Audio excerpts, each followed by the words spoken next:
Party ఫిరాయింపు ఎమ్మెల్యేల case విచారణను supreme court వచ్చే బుధవారానికి వాయిదా వేసింది. బీఆర్ఎస్ తరఫున వాదనలు విన్న జస్టిస్ బీఆర్ గవాయ్ ధర్మాసనం తదుపరి విచారణను వాయిదా వేసింది. ఫిరాయింపులపై స్పీకర్ నిర్ణయంపై నిర్దిష్టమైన గడువు విధించాలని సుందరం వాదించారు. 4 వారాల్లోగా స్పీకర్ నిర్ణయం తీసుకునేలా ఆదేశాలు ఇవ్వాలని ధర్మాసనాన్ని కోరారు. కౌంటర్ దాఖలకు ప్రతివాదులు మరింత సమయం కోరగా కాలయాపన చేసే విధానాలు మానుకోవాలని బెంచ్ ఆగ్రహం వ్యక్తం చేసింది.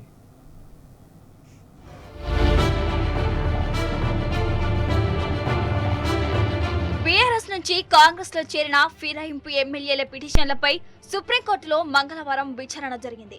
ఈ క్రమంలో పార్టీ ఫిరాయింపులపై సర్వోన్నత న్యాయస్థానం సంచలన వ్యాఖ్యలు చేసింది. ఆయారాం గయారాంలను నిరోధించేందుకే రాజ్యాంగంలోని 10వ షెడ్యూల్ ఉందని, అలాంటప్పుడు ఫిరాయింపులపై ఏ నిర్ణయం అనేది తీసుకోకపోతే ఆ షెడ్యూల్ ను అపహాస్యం చేయడం కిందకే వస్తుందని స్పష్టం చేసింది. కారు గుర్తుపై గెలిచిన ఎమ్మెల్యేలు కాంగ్రెస్ లోకి పార్టీ ఫిరాయించారని, ఆ 10 మందిపై అనర్హత వేటు విషయంలో తెలంగాణ స్పీకర్ ఎలాంటి నిర్ణయం తీసుకోవడం లేదని, కాబట్టి అనర్హత వేటు వేయాలంటూ బీఆర్ఎస్ తరఫున ఈ జనవరిలో వేర్వేరు పిటిషన్లు దాఖలయ్యాయి. ఈ పిటిషన్లపై justice B R Gavai, Augustine George మసీహ్లతో కూడిన ధర్మాసనం వాదనలు వింటోంది. మంగళవారం వాదనలు మొదలవగానే అసెంబ్లీ కార్యదర్శి దాఖలు చేసిన కౌంటర్ అఫిడవిట్ సంగతిని స్పీకర్ తరపున వాదనలు వినిపిస్తున్న సీనియర్ లాయర్ ముకుల్ రోహత్గి వాదనలు ప్రస్తావించారు.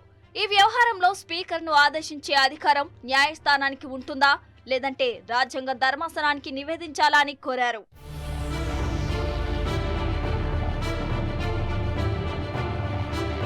బీఆర్ఎస్ తరపున న్యాయవాది ఆర్యమ సుందరం వాదనలు వినిపిస్తూ ఫిర్యాదులపై ఏం చేస్తారో 4 వారాల్లో షెడ్యూల్ చేయాలని తెలంగాణ హైకోర్టు ఆదేశించిందని, అయినా పార్టీ మారిన వారికి స్పీకర్ నోటీసులు ఇవ్వలేదని తెలిపారు. ధర్మాసనం కొన్ని వ్యాఖ్యలు చేసిన తర్వాతే నోటీసులు ఇచ్చారని కోర్టుకు తెలిపారు. 3 వారాల్లో రిప్లై ఇవ్వాలని ఫిబ్రవరి 13న స్పీకర్ నోటీసులు ఇచ్చారని, ఇప్పటికీ 3 వారాలైందని, నోటీసులు ఎటు వెళ్లాయో తెలియదని వాదించారు. బీఆర్ఎస్ ఫిర్యాదు చేసి ఏడాదైనా స్పీకర్ షెడ్యూల్ కూడా చేయలేదని సుందరం వాదించారు.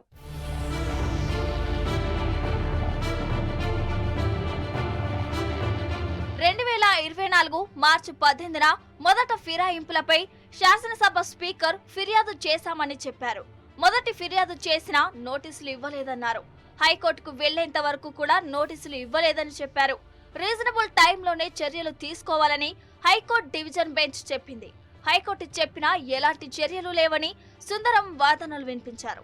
దానం నాగేందర్పై ఫిర్యాదు చేసినా ఆయనకు నోటీసులు ఇవ్వలేదని, దానం ఎంపీగా పోటీ చేసినా చర్యలు లేవని చెప్పారు. కడియంకు వ్యతిరేకంగా సాక్ష్యాలు ఉన్నా చర్యలు తీసుకోలేదని గుర్తు చేశారు. అనర్హత పిటిషన్ విచారణపై షెడ్యూల్ చేయాలని హైకోర్టు 4 వారాల గడువు ఇచ్చిందన్నారు. స్పీకర్ 7 రోజుల సమయం ఇస్తూ నోటీసులు ఇచ్చారని కోర్టుకు తెలిపారు. 3 ఎమ్మెల్యేలు ఒకే రకంగా సమాధానం ఇచ్చారని, పార్టీ మారిన వాళ్లు లోక్సభ ఎన్నికల్లో కాంగ్రెస్ తరపున ప్రచారం చేశారని వివరించారు. 3 ఎమ్మెల్యేలు కాంగ్రెస్ కు ప్రచారం చేశారని నోటీసులు ఇచ్చామని స్పీకర్ అంటున్నారు. కానీ ఆ కాపీలు మాకు అందజేయలేదని తెలిపారు. స్పీకర్ అధికారులు సైతం న్యాయ సమీక్ష పరిధిలోనే ఉంటాయని, న్యాయ సమీక్షకు స్పీకర్ అతిథులు కాదని సుందరం వాదనలు వినిపించారు.